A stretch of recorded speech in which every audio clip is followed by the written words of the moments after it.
Hey, what's up, guys? In this video, I'm going to walk through this Leetcode number 323, number of connected components in a undirected graph.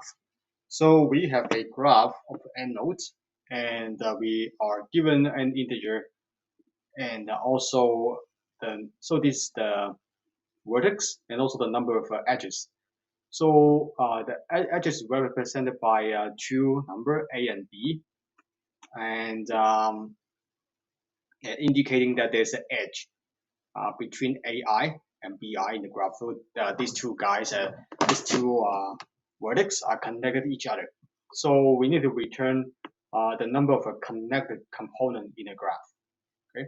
So let's look at the example in here. And we are given the number of vertex is 5, and the number of edges is well, the edges represented by a list of lists.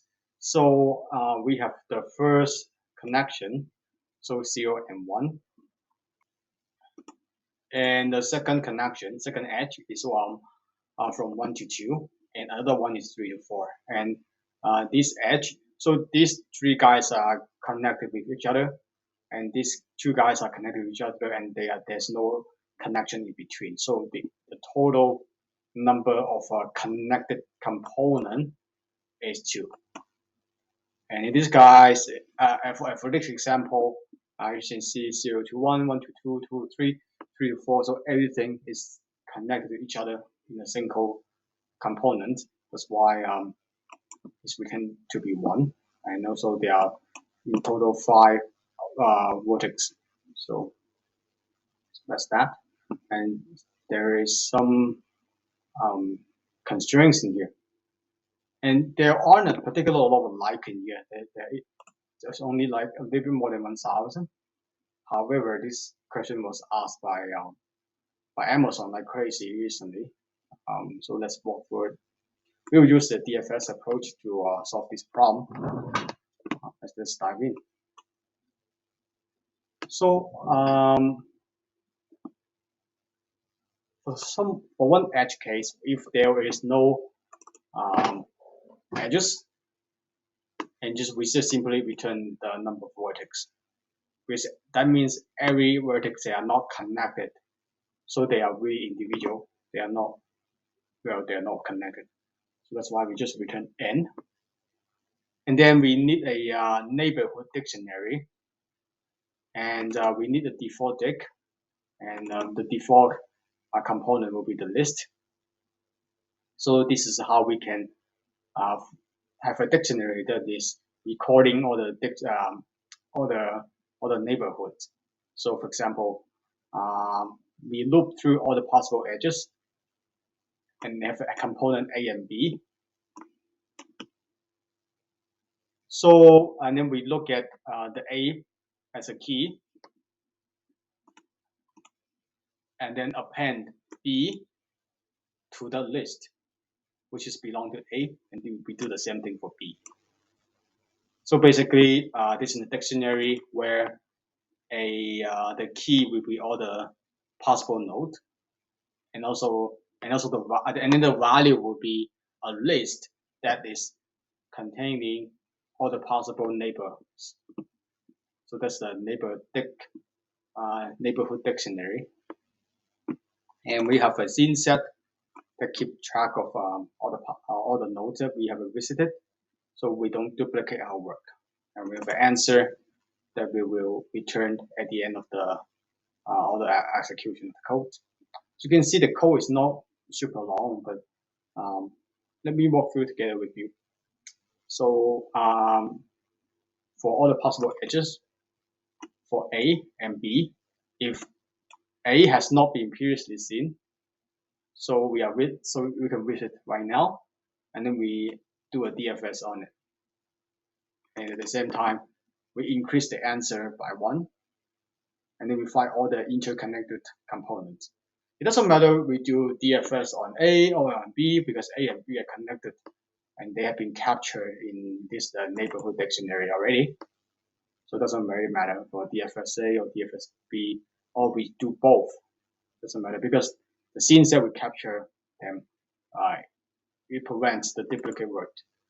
So So let's walk through this simple DFS. As you can see, it's not super long. And first, we look at the neighborhood around this given point.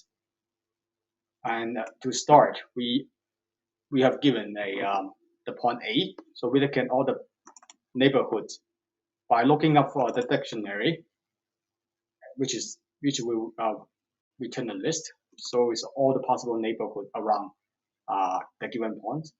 If there's nothing on the neighborhood, so we just simply return. We don't need to do the rest because this is isolated point. And this is also a terminate condition, so we don't have to execute the rest. And for all the neighbors in the neighborhood, if the neighbor has not been seen before, and then we will see the neighbor right now. That's why we add neighbor in the scene set, and then we do a DFS on the neighbor, and then we repeat what we just discussed on that neighbor. Look at the neighborhood of that particular neighbor, and then keep doing it until the scene set will collect all the connected neighbor. So yeah, as simple as that. And what is left is the standalone nodes. So the total number of vertices is equal to n, and the scene set has captured all the nodes that we visited. And so the remaining would be the isolated points, so isolated vertex. So I call it like a standalone node, the number of standalone nodes. So the answer would be the components, the connected components. This is the answer, current answer, plus the number of standalone nodes, and that will be the final answer that we will be returning. And we return that. Let's hit the submit button. It works. It looks pretty efficient to me. And for time complexity, it is big O over E plus V. So E is the number of edges, and V is equal to the number of vertex. So the official solution says building the adjacency list will take big O over E. So big O of a number of edges operations, and as we iterate over the list of the edges once, the list. So basically that list once, and we insert each edge into two lists. So basically it is exactly that, right? And during the DFS travel, so each vertex will only be visited once, and that's because we mark each vertex as visited as soon as we see it. So that's exactly the scene set that they're talking about, and then we only visit the vertices that are not marked as visited.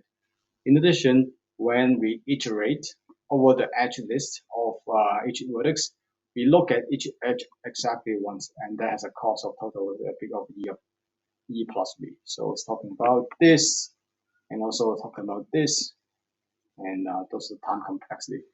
For space complexity B over E plus V, building the adjacency list with exactly B over E space. So it's talking about this dictionary, the space for this dictionary.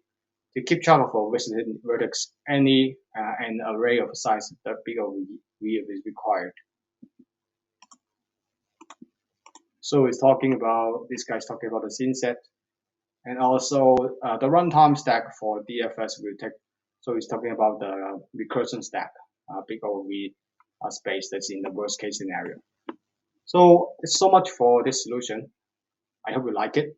If you do, please like this video and consider subscribing to the channel. That will be a huge encouragement to me to make future videos like this. Thank you so much for watching. I will see you in the next video. Thank you.